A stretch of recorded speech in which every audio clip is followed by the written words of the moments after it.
kirdari habuna gele Kurde. Lavra astenklerine bir mafi rast nasmeneklerine naslama Kurdane.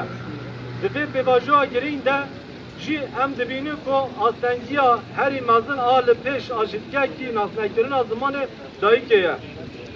Me ve hişmendi u runuştuna komisyonu de belafiklerine bedenkerin dayiken aşitkiye de ciddi. Eğer ev zihniyet neşke hoşik u biratiye kelli ser esası ve kebi u datmendiye ki pek nae em nikarın kala aşitkiye ki mayinde bikin.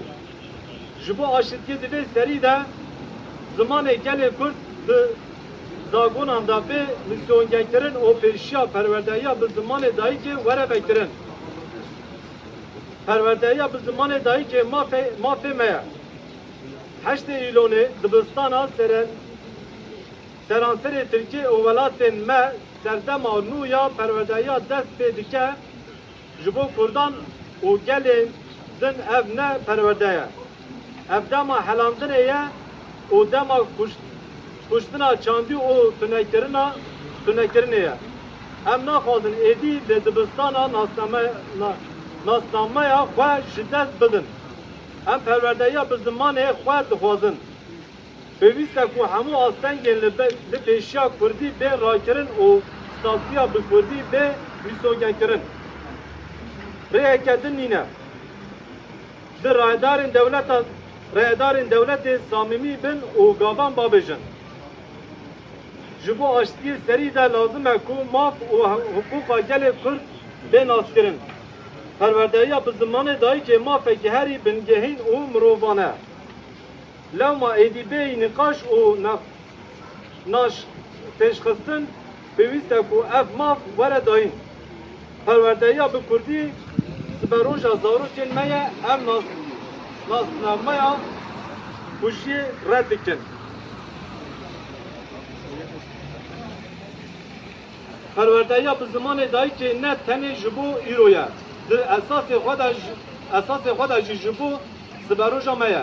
Em bîr dixin ku nasnekirina statiya bi Kurdî astenkirina perwerdeya bi Kurdî astengiya herî mezin e. Li pêşiya aşitiyeke mayînde em dubare dibêjin ku em bi tu awayî siyaseta asîndekirinê û helandinê hebû nakin. û doza mafê xwe yên kolektif nasnameyî dikin.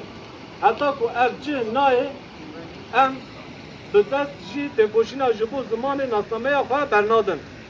Weke gotinekî dawî em bank li hemû partî û sazû dezgehê Kurdan gelê xwe dikin. Ku têkoşîna ji bo zimanê Kurdî bilindtir bikin.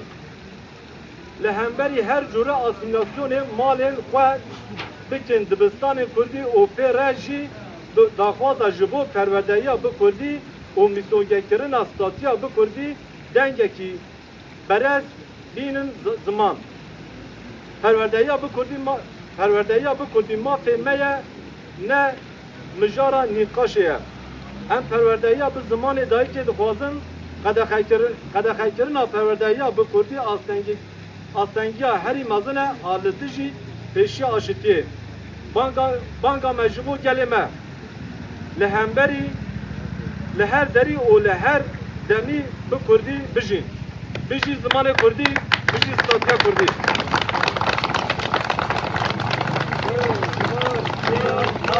Bê ziman jiyan nabe. Bê ziman jiyan nabe. Bê ziman jiyan nabe.